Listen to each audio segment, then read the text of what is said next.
ঠাকুর গাঁয়ে বাসা আছে না।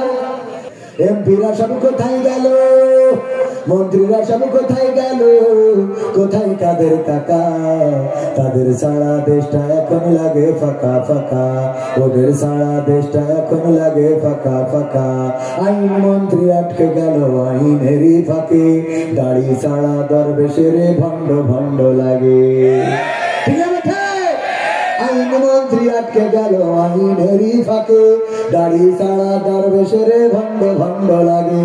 শুনছি কত নেতা নেত্রী খাইতেছে ভাই ডান্ডা, বিচারপতি কালামানিকের ফাটিয়েছে আন্ডা। পলকের ঝলক গেল, পলকের ঝলক গেল থামিয়ে নেটের চাকা, তাদের সারা দেশটা এখন লাগে ফাঁকা ফাঁকা, ওদের সারা দেশটা এখন লাগে ফাঁকা ফাঁকা। কই গেল সেই সংসদেতে মমতাজের গান, কোথায় গেল হযরত বলা শামীম ওসমান? কই গেল সেই সংসদেতে মমতাজের গান, কোথায় গেল হযরত বলা শামীম ওসমান? ইনুমে নন্দীপু মনি আছে কারাগারে, বাপ করিলেও পাপ কখনো ছাড়ে কি আর তারে? কোথায় গেল স্পিকারের, কোথায় গেল স্পিকারের দৃষ্টি আঁকা বাঁকা, তাদের সারা দেশটা এখন লাগে ফাঁকা ফাঁকা, ওদের সারা দেশটা এখন লাগে ফাঁকা ফাঁকা। কোথায় গেল আরাফাত আর ব্যারিস্টার সুমন, কথা বলার সময় তারা করেনি ওজন? মুরগি কবির খাইছে ধরা, জাফর কোথায় আছে? গোপনে কি সেও গেল মোদি দাদুর কাছে? কোথায় গেল সালামের, কোথায় গেল সালামের কারি কারি টাকা, তাদের সারা দেশটা এখন লাগে ফাঁকা। লাগে লাগে ফাঁকা ফাঁকা লাগে, কারণ এই দেশে তারা নির্যাতন করত, জুলুম করত। তাওহীদি জনতা জেগেছিল, বলেছিল আমরা এই দেশে কোন স্বৈরাচার, কোন ফ্যাসিবাদ এই দেশে রাখবো না, যার জন্য ফ্যাসিস্ট সরকার তার সমস্ত বাহিনী নিয়ে বাংলাদেশ ছেড়ে পালিয়েছে। বলেন ঠিক কিনা? আর যারা এই বাংলাদেশে আছে তাদের উল্টা পাল্টা কাজ এবং কথার জন্য নতুন করে অপারেশন ডেভিল হান্ট শুরু হয়েছে। ডেভিল হান্ট শুরু হয়েছে। এই ডেভিল হান্টে ধরা পড়ছে বিভিন্ন আল্লাহ ওলিরা, জাহাজ্জত গুজারিরা এই বাংলার জমিনে।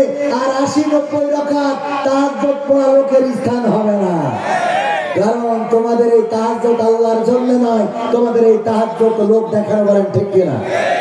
তা না হইলে বলতে পারে যে ৮০-৯০ রাকাত তাহাজ্জুদ পড়ি। সর্বশেষ আহ্বান, আমরা কোরআনের আঙ্গিকে জীবন গড়তে হবে। রাজি আছেন? রাসূল সাল্লাল্লাহু আলাইহি সাল্লামের রেখে যাওয়া তারানিত জীবন বিধান মোতাবেক জীবন চালাতে হবে। ওয়াল্লাযী আরসালা রাসূলাহু বিল হুদা ওয়া দীনিল হক লিইয়ুযহিরাহু আলাদ দীনি কুল্লিহি ওয়ালাউ কারিহাল মুশরিকুন। ও আমার ভাইরা, দ্বীনে হক, সত্য দ্বীন এবং হেদায়েত দিয়ে আল্লাহ রাসূলকে আল্লাহ পাঠিয়েছিলেন সকল মতদর্শের উপরে আল্লাহর দ্বীনকে বিজয়ী করে দেখানোর জন্য। সেই রাসূল কি আজ দুনিয়ায় আছেন? কিন্তু তার উম্মত আছে না নাই? বাবার রেখে যাওয়া কাজটা সন্তানেরা করে, ঠিক না বেঠিক? বাবার রেখে যাওয়া কাজ যেমন সন্তানেরা করে, আমাদের বিশ্বনবীর রেখে যাওয়া কাজ, সেই কাজটা উম্মতদের করতে হবে। এই শর্তে কি আপনারা রাজি আছেন? 1971-এ যেমন আমরা, 1952-তে যেমন আমরা রক্ত দিয়ে প্রমাণ করেছিলাম এই মাটিতে রক্ত ঝরাতে জানি, জীবন দিতে জানি, শহীদ হতে জানি, কিন্তু আমরা মায়ের ভাষার অধিকার ছেড়ে দিতে জানি না। 1971-এ রক্ত দিয়ে প্রমাণ করেছিলাম আমরা এই জমিনে রক্ত দেব, জীবন দেব, শহীদ হব, লড়াই করব, কিন্তু বাংলাদেশের মানচিত্রের 1 ইঞ্চি মাটির অধিকার ছেড়ে দেব না। 2024-এ এসে আমার ছাত্র জনতা, আমার বৃদ্ধ বনিতা তারা রাজপথে নেমে প্রমাণ করেছিল রক্ত লাগে রক্ত দেব, জীবন লাগে জীবন দেব, কিন্তু রাজপথ ছেড়ে দেব না। ফ্যাসিস্ট সরকার যতক্ষণ ক্ষমতার বাস্তব না ছাড়বে, ততক্ষণ আন্দোলন থামাবো না। তার বিনিময়ে এই জালিম জুলুমবাজ শেখ হাসিনা সঙ্গ পঙ্গ নিয়ে দাদার দেশে পালিয়ে গিয়েছে। আরেকবার জাগতে হবে এবং সেই জাগ্রত হতে হবে কোরআনের জন্য, ইসলামের জন্য, আল্লাহ ও তার রাসূলের জন্য, আল্লাহর জমিনে আল্লাহর দ্বীন কায়েম করার জন্য। যদি ইসলামী আন্দোলনের নেতা কর্মীরা ডাক দেয়, সেই ডাকে সাড়া দিয়ে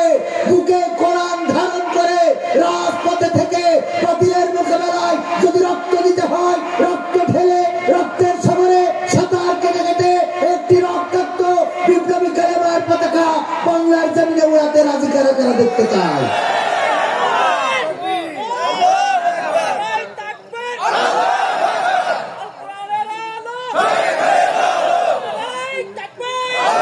কোরআনের রাজ কায়েম হোক, এটা কি চান? এটা যদি চান কোরআনের মাহফিলের ইজ্জত রাখতে হবে। যারা এখনো আশেপাশে দোকানে হাটে মাঠে মাইকের আওয়াজ শুনছেন, এই কোরআনের আলোচনাটা এই বছর আসবেন না, আগামী বছর আপনি পাবেন তার কোনো নিশ্চয়তা। আজকের রাতটা শুনবেন না, আগামীকালকে আপনি বাঁচবেন তার কোনো নিশ্চয়তা। সুতরাং আমার প্রিয় শ্রদ্ধাভাজন উস্তাদজি হযরত মাওলানা মোস্তফা মাহবুবুল আলম আজহারী সাহেব উনি এসেছেন। আল্লাহ রাব্বুল আলামিন আমার ভাইয়ের কাছে আমি ক্ষমা চেয়ে নিচ্ছি যতটুকু সময় নষ্ট করে দিয়েছি। পাশাপাশি আমি ওনার কাছে দোয়া চাই, আল্লাহ যেন আমাকে দিনের পথে অবিচল থাকার এবং রাখেন, সে দোয়া উনি করবেন ইনশাআল্লাহ। আর আপনাদের কাছে বলি, যত কথা বলেছি ভুল ত্রুটি সেটা আমার অযোগ্যতা, আমার মূর্খতা, আমার ব্যর্থতা, আল্লাহ যেন ক্ষমা করেন। যেটা ভালো বলেছি শুকরিয়া সেই রবের যিনি বলিয়েছেন। সবাইকে অসংখ্য ধন্যবাদ। আবার দেখা হওয়ার প্রত্যাশা নিয়ে আজকে এই পর্যন্তই। আসসালামু আলাইকুম ওয়া রাহমাতুল্লাহ।